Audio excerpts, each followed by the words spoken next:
The morning sun painted the sky orange above New Haven Colony as 8-year-old Emma Collins ran through the tall grass behind her family's farm.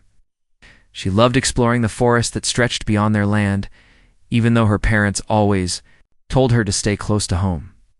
The trees here were different from the ones in her picture books about old Earth. These had purple leaves and silver bark that seemed to glow in the sunlight. Emma was chasing a small flying creature with rainbow wings when she heard a sound that made her stop. It was like crying, but deeper and sadder than anything she had ever heard. The sound came from a thick patch of bushes near a small stream. Emma pushed through the branches, not caring that they scratched her arms. What she found made her gasp. A creature lay on its side by the water, breathing hard and making small whimpering sounds. It looked like the dragons from her storybooks, but it was real. The creature had dark blue scales that caught the light like jewels. Its wings were torn and bleeding.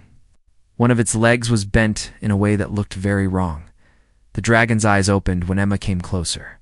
They were bright amber, like liquid gold, and they looked right at her with an intelligence that made Emma's heart skip.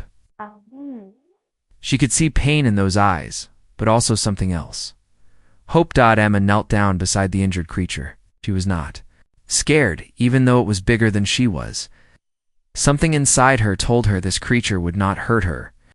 She reached out slowly and touched the dragon's head. Its scales were warm and smooth under her small hand. "It's okay," Emma whispered. "I'm going to help you." The dragon made a soft rumbling sound, almost like a cat purring. Emma noticed that some of its wounds were still bleeding. She took off her jacket and pressed it against the worst cut on the dragon's side. The creature did not pull away. Instead, it seemed to relax under her touch. Emma knew she could not move the dragon by herself. She also knew her parents would worry if she stayed away too long. But she could not leave this beautiful creature here to die. "I'll be right back," she promised, looking into those golden eyes. "I'm going to get help." Emma ran home faster than she had ever run before. Burst through the kitchen door where her mother, Dr. Lisa Collins, was making breakfast. Her father, Captain Jake Collins, was reading the morning reports from his tablet. "Mom, Dad!" Emma shouted out of breath. "You have to come with me. There's a dragon in the forest, and it's hurt." Her parents looked at each other. Jake put down his tablet and smiled. "Emma, sweetheart, dragons aren't real. You know that, but I saw it." Emma insisted, tears starting to form in her eyes. "It's real and it's hurt and it needs our help." Lisa knelt down to Emma's level. As the colony's main scientist who studied alien life, she had learned to listen carefully when someone reported seeing new creatures. "Tell me exactly what you saw, honey." Emma described the dragon as best she could. She told them about its blue scales, its golden eyes, and its torn wings. As she talked, she saw her parents' faces change from amusement to concern. "That sounds like it could be a Vorthok," Lisa said quietly to Jake. "They were thought to be extinct." Jake stood up and grabbed his medical kit. "Show us where you found it, Emma." They followed Emma back through the forest. When they reached the stream, the dragon was still there. It lifted its head when it saw Emma, and that same purring sound came from its throat. Lisa gasped.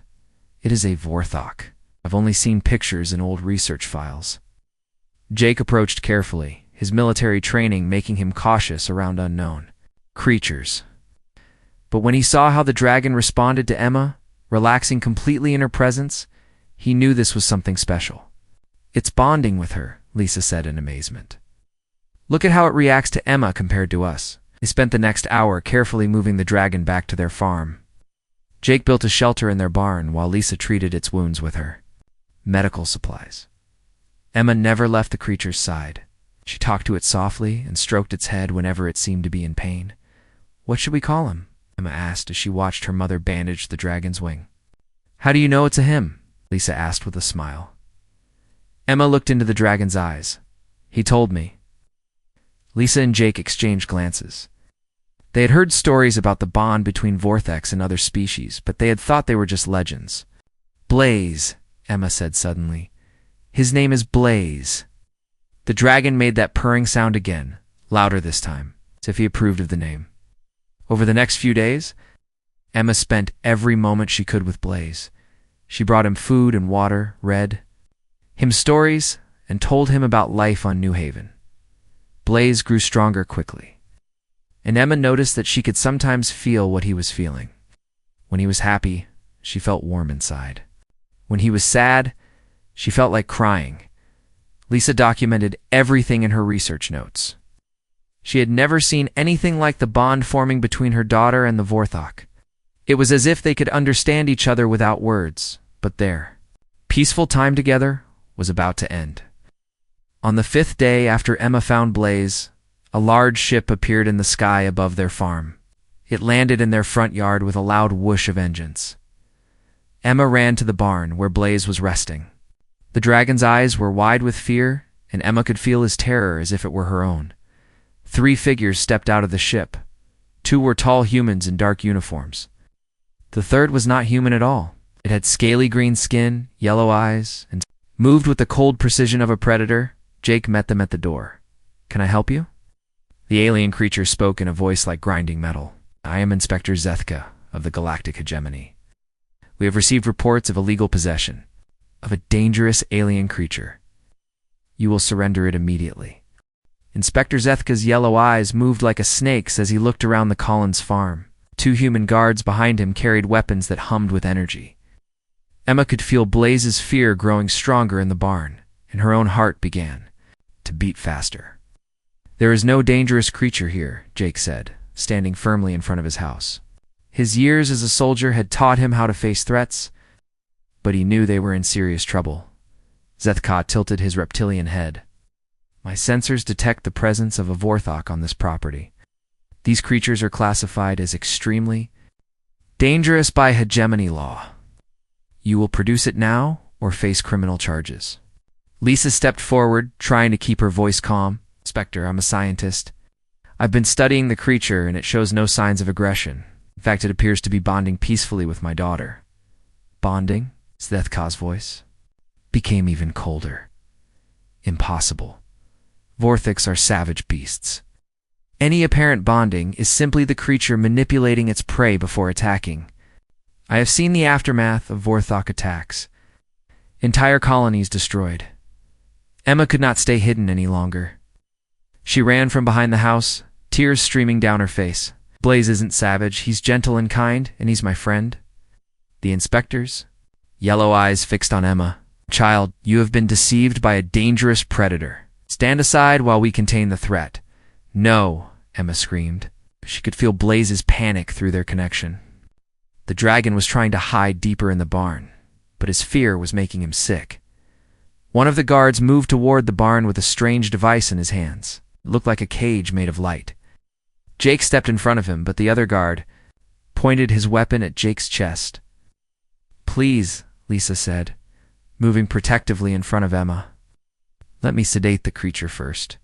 If you try to take it while it's frightened, someone could get hurt." Zethka considered this. "You have 5 minutes to prepare it for transport. Any resistance will result in immediate stunning." The family walked to the barn together. Inside, Blaze was pressed against the far wall, his scales dark with fear. When Emma ran to him, he pushed his large head against her chest, making soft whimpering sounds. "They want to take you away," Emma whispered, wrapping her arms around Blaze's neck. "But I won't let them, I promise." Lisa prepared a mild sedative, her hands shaking as she filled the injection device. "Emma, I need you to keep him calm while I give him this medicine. It will help him sleep so he won't be so scared." But as Lisa approached with the needle, Blaze suddenly lifted his head and looked directly at her. His golden eyes seemed to glow brighter, and Lisa felt a strange sensation in her mind. For just a moment, she could sense what the dragon was thinking. He was not afraid for himself. He was afraid for Emma. He knew that being separated from her would hurt them both in ways the aliens could not understand. "Mom," Emma said in a small voice, "I can feel what he feels. When they take him away, it's going to hurt both of us really bad." Lisa's heart broke as she gave Blaze the injection. The dragon's eyes stayed fixed on Emma until the medicine made him sleep. Even unconscious, he tried to stay close to her. The guards brought their light cage and loaded the sleeping dragon inside. Emma screamed and tried to grab onto the cage, but her father gently pulled her back. As the cage was carried toward the ship, something strange happened. Emma's tears began to glow with a soft blue light. Electronic devices near her started to make crackling sounds. The inspector's scanner began beeping wildly before going completely silent. Curious, Zethka muttered, looking at his broken device. Electromagnetic interference. The creature must have been storing energy, but Lisa saw something different. She saw the blue glow in her daughter's tears and realized it matched the color of Blaze's scales. Whatever was happening, it was connected. To the bond between Emma and the dragon, the ship took off with Blaze inside. Emma collapsed to her knees, sobbing uncontrollably. Jake and Lisa tried to comfort her, but nothing they said could reach her.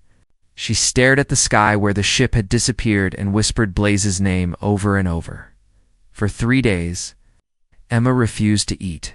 She would not speak to anyone, except to ask when Blaze was coming home. She sat by her bedroom window, looking up at the stars, her eyes red from crying. On the 4th night, something changed. Emma fell into a deep sleep, but it was not peaceful. She tossed and turned, making sounds like she was in pain. When Lisa checked on her, Emma was talking in her sleep, but not in any language Lisa recognized. "Emma, wake up, sweetheart," Lisa said, shaking her daughter gently. Emma's eyes opened, but they looked strange. For a moment they seemed to glow with the same golden light as Blaze's eyes. "I can see him, Mom," Emma whispered. "He's in a white room with no windows. There are scary people doing tests on him. He's calling for me, but I can't help him." Lisa felt a chill run down her spine. "Emma, that's just a bad dream." "No," Emma said, sitting up in bed. "It's real. They put him in a place where he can't move. They hurt him with needles and lights. He's so scared and lonely." Every night after that, Emma had the same visions. She described the research station where Blaze was being held in perfect detail. She knew when the scientists were coming to test him. She even knew their names without ever meeting them. Dr. Lisa Collins began to document everything Emma said. As a scientist, she knew this should be impossible. But as a mother, she could see that her daughter was truly connected to the dragon across the vast distance of space. Emma grew thinner and sadder each day. Her bright smile disappeared, and she moved like an old woman instead of a young girl. At the same time, through their connection, she could feel that Blaze was getting weaker too. "We have to do something," Lisa told Jake one night after Emma finally fell asleep. "They're both dying from being apart." Jake looked at reports on his tablet. He'd been trying to find legal ways to get Blaze back, but the hegemony's laws were absolute. Humans had no rights when it came to alien creatures. "I've contacted Admiral Brooks," Jake said quietly. "He's sympathetic, but Earth can't afford to fight the hegemony over one dragon." Lisa watched Emma sleep fitfully. Even in her dreams, the little girl was reaching out for her lost friend. "This isn't just about one dragon anymore," Lisa said. "Something is happening between Emma and Blaze that the hegemony doesn't understand, and I'm starting to think they don't want to understand it." Far away on Research Station Omega-7, Blaze lay in his containment cell, his scales dull, and his breathing shallow. The alien scientists had tried everything to make him eat, but the dragon was slowly dying of grief. Only one human scientist, Dr. Alan Morrison, seemed to notice that the dragon's condition was connected to something beyond their understanding. He watched Blaze carefully and began to document patterns in the creature's behavior that matched what was happening to a little girl on New Haven. But his concerns were ignored by the alien researchers who saw Blaze as nothing more than a specimen to study. The bond between Emma and Blaze grew stronger each day, even as their bodies grew weaker. Neither the hegemony scientists nor Emma's parents realized that they were witnessing something that would soon change the balance of power in the entire galaxy. Dr. Alan Morrison stared at his computer screen in the dim light of Research Station Omega-7. The data made no sense according to everything he knew about alien biology. For 2 weeks he had been secretly recording the Vorthok's vital signs and comparing them to the reports he was receiving from New Haven about the little girl named Emma Collins. The patterns were impossible to ignore. When the dragon's heart rate increased, Emma's did too, even though they were separated by thousands of light years. When Emma had nightmares, the dragon would become restless at exactly the same time. When one of them felt pain, the other showed signs of distress within minutes. Alan had tried to explain this to Chief Researcher Vexel, but the insectoid alien had dismissed his findings. Humans see patterns where none exist, Vexel had said with his clicking voice. The creature is simply dying from captivity stress. This is normal, but Alan knew it was not normal. He had studied many alien species, and he had never seen anything like the connection between Emma and the Vorthok. Something extraordinary was happening, and the hegemony was too blind to see it. On New Haven, Emma's condition was getting worse every day. She had not spoken a full sentence in a week. She sat by her window and stared at the stars, her lips moving silently, as if she was talking to someone only she could hear. Dr. Lisa Collins had filled dozens of data files with her observations. Emma was speaking words from an ancient language that Lisa had seen only once before in old archaeological texts about a vanished civilization called the Paraxians. But how could an 8-year-old girl know words from a culture that had disappeared thousands of years ago? "Jake, you need to see this," Lisa called to her husband. She had spent all night cross-referencing Emma's sleep-talking with her linguistic databases. Jake looked tired and worried. He had been working with every contact he had in the Earth Defense Force, trying to find a way to help their daughter. So far, he had found nothing but closed doors and sympathetic faces that could offer no real help. "What is it?" he asked, sitting down at Lisa's computer. "Emma spoke for 3 hours last night in what I'm sure is ancient Paraxian. I've managed to translate some of it." Lisa's hands shook as she pulled up the translation files. She was describing the location of Paraxian technology sites throughout the galaxy, places that were lost centuries ago. Jake stared at the screen. The implications were staggering. How could she possibly know this? "I think she's accessing genetic memories through her bond with Blaze," Lisa said quietly. "The Vortex might be more than just intelligent animals. They might be living libraries of Paraxian knowledge." Before Jay could respond, their front door opened. A woman in an Earth Defense Force uniform stepped inside without knocking. She was tall and moved, with the confidence of someone used to command. "Colonel Kate Murphy, Earth Intelligence," she said, showing her identification. "We need to talk about your daughter." Lisa stood up defensively. "What about Emma?" "Our monitoring stations have been picking up unusual energy signatures coming from this location," Colonel Murphy said. "Energy patterns that match readings from ancient Paraxian sites. We want to know how an 8-year-old girl is generating signals that our best scientists can't explain." Jake crossed his arms. "Emma is sick because you people won't help us get her dragon back. That's all there is to it." "Is it?" Colonel Murphy pulled out a tablet and showed them a series of graphs. "These energy spikes happen every time your daughter has one of her episodes. They're not random, they're forming patterns that look suspiciously like communication protocols." Emma appeared at the top of the stairs, still in her pajamas.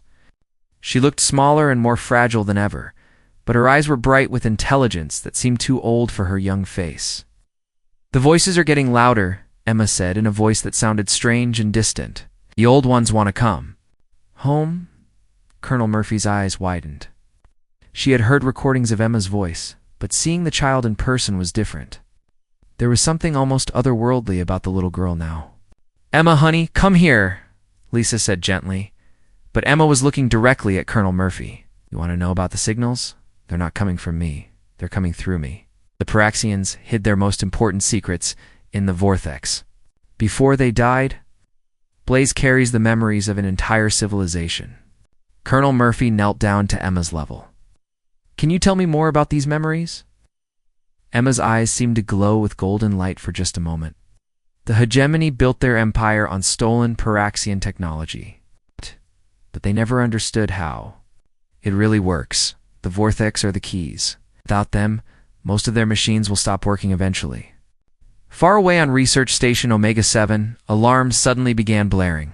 Blaze had been lying motionless in his containment cell for hours, but now he was sitting up, his scales beginning to glow with the same light that sometimes appeared in Emma's eyes. Dr. Morrison ran to the observation window. The dragon was looking directly at him, and for a terrifying moment. Morrison felt as if something ancient and powerful was studying him through those golden eyes.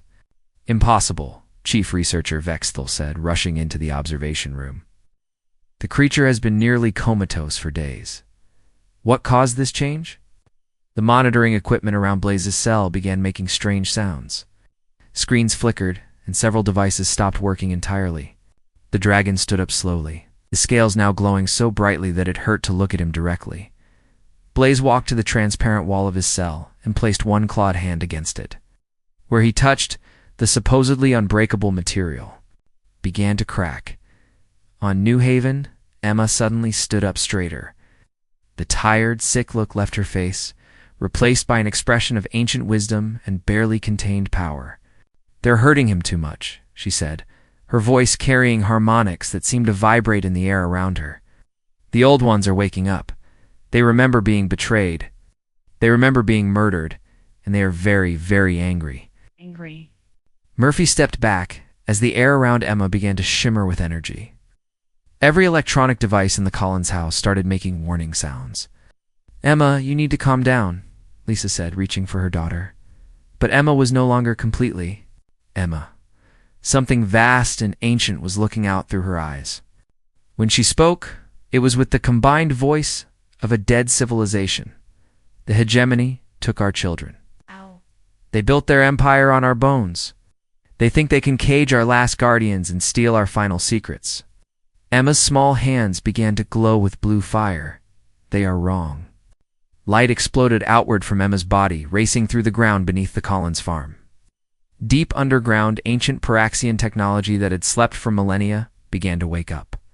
Crystalline structures started growing up through the soil, reaching toward the surface like the fingers of buried giants.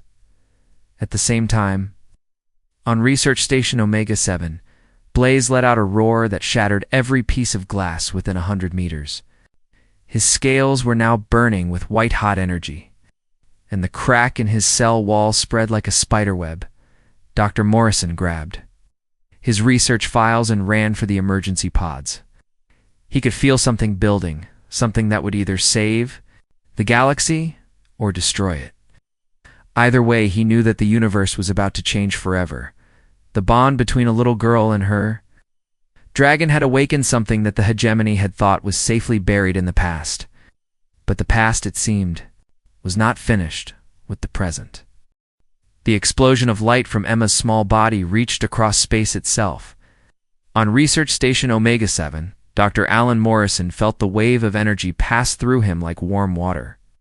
Every piece of Paraxian technology in the station suddenly came alive, humming with power that had been sleeping for thousands of years. Blaze threw back his head and roared again. The sound was not just noise. It carried the voices of an entire civilization, crying out for justice from beyond death. The transparent wall of his cell finally shattered completely. The dragon stepped out into the corridor for the first time in weeks. Chief Researcher Vexthal ran toward the cell with a squad of guards, but their weapons would not fire. Every piece of hegemony technology that contained Paraxian components was shutting down or turning against its users. "Impossible." Vexthal clicked angrily. "Security. Contain the creature immediately." But the security doors would not close. The containment fields would not activate.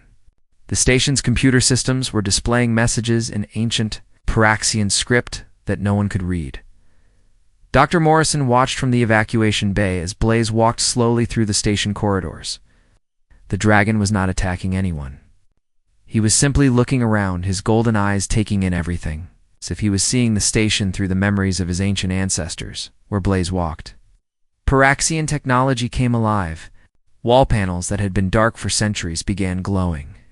Ancient symbols appeared on surfaces throughout the station. Somewhere deep in the station's core, machinery that the hegemony had never understood began to work again. Morrison made a decision that would save his life. Instead of trying to stop Blaze, he approached the dragon slowly, his hands empty and open. "I know you can understand me," Morrison said quietly. "I've been trying to help you. I've been documenting everything that's happening to you and the little girl." Blaze stopped and looked at him. For a moment, Morrison felt a presence in his mind, ancient and sad but not hostile. Images flashed through his thoughts. Emma crying. By her window. The pain of separation. The cruelty of the tests he had been forced to endure. Then Morrison saw something else. Ships. Hundreds of hegemony warships heading toward New Haven. They were coming to capture Emma before she could awaken. Any more Paraxian technology? They're going after her, Morrison whispered. Blaze nodded, very human gesture that looked strange on his dragon-like head. Then he began moving toward the shuttle bay, and Morrison followed. On New Haven, the crystalline structures had broken. Through the surface all around the Collins farm lay rows like towers of blue glass, humming with energy that made the air itself seem to sing. Emma stood in the center of them. Her feet not quite touching the ground, her hair floating around. Her head as if she was underwater. Colonel Murphy was speaking rapidly into her communicator. Command, we need immediate evacuation for the Collins family. Something is happening here that is beyond our current understanding. But Jake Collins was not leaving. He had spent his military career protecting people, and he was not about to abandon his home when his neighbors might be in danger. Kate, half the colony lives within 10 miles of here. If Emma's condition is dangerous, we need to get everyone to safety. Lisa was running medical scans on her daughter with every device she could find. The readings made no sense. Emma's brain activity was off the charts, but not in a way that suggested seizures or illness. It was as if her mind was connected to something vast and complex. Emma, Lisa called out. Can you hear me, sweetheart? Emma's eyes opened, and they were completely golden now, like blazes. When she spoke, her voice carried harmonics that seemed to come from everywhere at once. The ships are coming, Mother Lisa. A hegemony sends their war fleets to capture the last key. They do not understand that they have already lost. In the distance, dots of light appeared in the sky. Hegemony warships dropping out of hyperspace. Their weapons charging as they approached the planet. Colonel Murphy counted at least 50 ships, including several of the massive dreadnoughts that could destroy entire continents. Emma, can you make the crystals stop glowing? Maybe if we can hide what's happening here, they'll go away? Emma turned to look at her, and Murphy felt the weight of ancient sorrow in that golden gaze. They will not go away, Warrior Kate. They cannot allow the truth to be revealed. They must silence us, or lose their empire. The lead hegemony ship opened a communication channel. Supreme Chancellor Corithvane's face appeared on every screen in the colony, his reptilian features twisted with anger. Humans of New Haven, his voice boomed across the settlement. You harbor dangerous technology that threatens galactic peace. Surrender the child and the Paraxian artifacts immediately, or your colony will be destroyed. Jake grabbed his old military rifle, knowing it would be useless against starships, but unable to stand by and do nothing. Other colonists were doing the same thing. Farmers and shopkeepers and teachers, taking up hunting rifles and construction. Tools, preparing to fight an impossible battle. Lisa looked at her daughter, floating among the crystal towers. Emma, is there anything you can do to protect us? Emma smiled, and for a moment, she looked like a normal little girl again. Watch, Mama. High above them. Something was happening to the hegemony fleet. One by one, their ships were losing power. Weapon systems shut down. Life support flickered. Navigation computers displayed error messages in languages their crews had never seen. On the flagship, Supreme Chancellor Corithvane stared at his control panels in disbelief. What is happening to my ships? His chief engineer, a multi-armed Nexari, worked frantically at his station. Chancellor, all our Paraxian-derived technology is malfunctioning. The power cores, the weapon systems, even the artificial gravity. Generators, they're not responding to our commands. That's impossible. We've used this technology for centuries. Sir, we're receiving a transmission. It's coming from the planet's surface, but it's broadcasting on frequencies we didn't know existed. The main screen flickered, and Emma's face appeared. But she was not alone. Ghostly figures stood behind her, translucent beings with eyes like stars. The spirits of the Paraxians called back from death by their children's pain. When Emma spoke, her voice was joined by a chorus of the dead. You built your empire on our technology, Corithvane. You thought you had stolen it completely. Every piece of Paraxian science contains a piece of our souls. And now, we are taking it back. Across the galaxy, The same thing was happening on every hegemony world. Ancient technology was remembering its creators. Weapons turned on their users. Ships lost power. Communication networks broadcast the truth about the Paraxian genocide to every corner of hegemony space. But the most important change was happening in a small shuttle that had just launched from Research Station Omega-7. Dr. Morrison sat in the pilot seat while Blaze curled up behind him, the dragon's scales glowing brighter with each passing moment. "Hang on," Morrison said, as he pushed the engines to their maximum speed. "We're going home." Oh. Blaze lifted his head and looked toward the stars in the direction of New Haven. Somewhere out there, a little girl was waiting for him, and together, they were going to change everything. The shuttle streaked through hyperspace, carrying the last hope of both the living and the dead toward a reunion that would shake the foundations of the galaxy.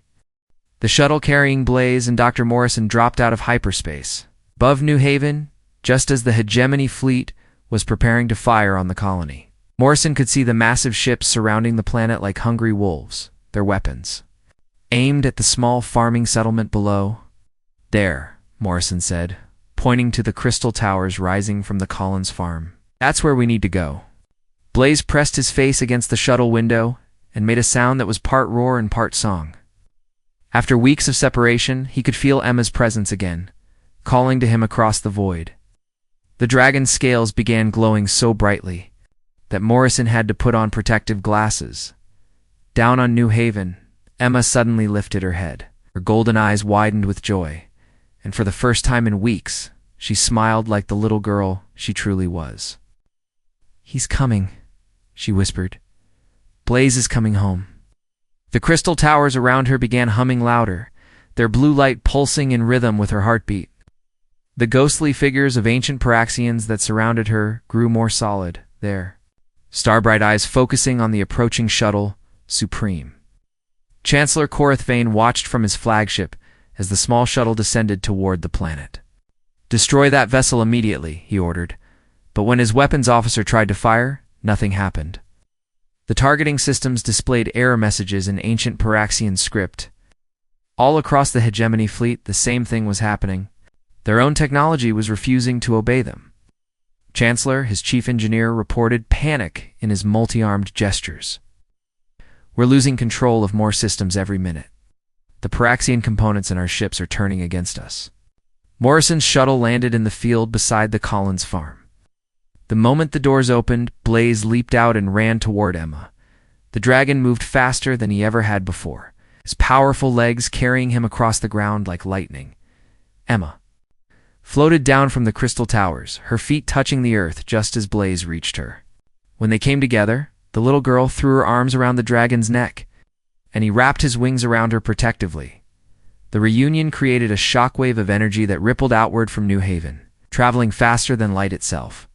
On every world in the galaxy, every piece of Paraxian technology responded to that pulse of love and joy and determination.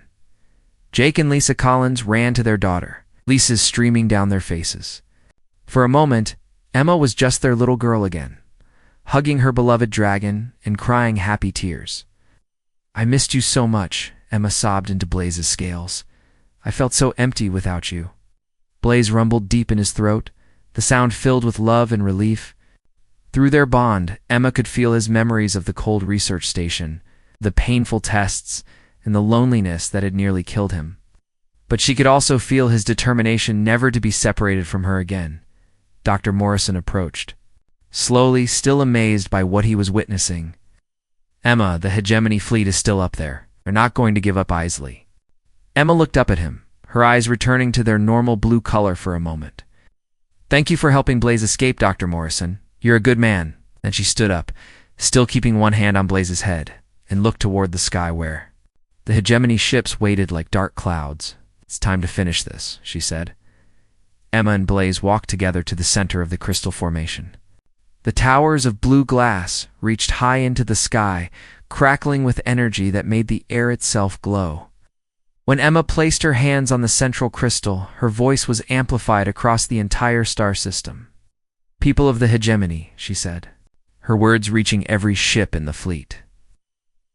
For thousands of years, you have built your civilization on technology you stole from the Paraxians. You murdered an entire species and took their greatest achievements for yourselves. Supreme Chancellor Korith Vane tried to respond, but his communication systems would not obey him. All he could do was listen as the child's voice continued. Paraxians created their technology to bring peace and knowledge to the galaxy. You used it to build an empire of fear and oppression. But the Paraxians were wise. They knew that someday someone might try to steal their gifts, so they hid safeguards in everything they made. Around the galaxy, hegemony worlds were experiencing the same technological rebellion that had started on the fleet. Government buildings lost power. Weapons stopped working. Communication networks broadcast the true history of the Paraxian genocide to populations that had been lied to for centuries. The safeguards are activated now, Emma continued. Every piece of Paraxian technology in your empire will only work for those who use it with wisdom and compassion. Those who use it for conquest and cruelty will find it turning against them. Blaze spread his wings wide and lifted his head toward the sky. When he roared, the sound carried the voices of every Vorthok in the galaxy. On hegemony worlds everywhere, dragons that had been kept as exotic pets suddenly broke free from their cages. They sought out humans, forming the same kind of bond that Emma and Blaze shared. Colonel Murphy watched in amazement as reports flooded in from across human space. Emma, there are Vorthoks bonding with humans on dozens of colonies. It's like they were waiting for some kind of signal. Emma nodded. The Paraxians designed the Vorthoks to find species that could use their technology responsibly. They've been testing us for a long time, waiting to see if humans were ready. Above them, the hegemony fleet was in chaos. Ship after ship lost power and began drifting helplessly in space. The crews were not harmed, but their weapons and engines would no longer function. Admiral Henry Brooks arrived with a fleet of Earth's defense. 4 ships just as the last hegemony vessel went dark. This is Admiral Brooks to all hegemony forces. Your ships are disabled, and your empire is falling apart. I'm offering you safe passage to neutral space if you withdraw from human territory immediately.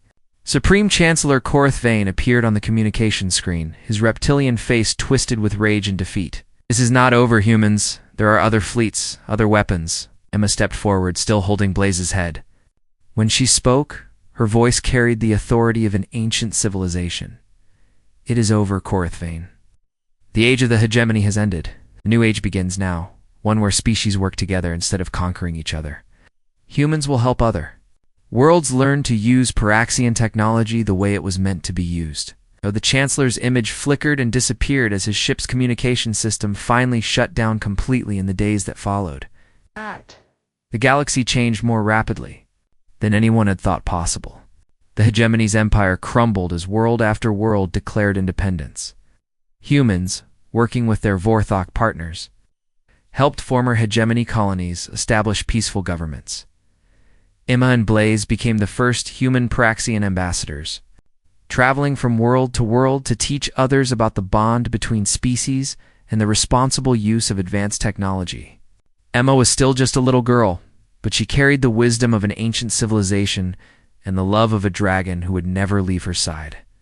The Crystal Towers on New Haven became a meeting place for representatives from across the galaxy. The new galactic alliance that formed there was built on principles of cooperation and mutual respect. Rather than fear and domination, and sometimes late at night, when Emma and Blaze sat together on their farm, looking up at the stars, they could hear the grateful whispers of the Paraxian spirits. Finally at peace, knowing that their legacy would be used to build a better galaxy. The little girl who had refused to let them take her dragon away had become the bridge between the past and the future, proving that love and loyalty could indeed change the universe.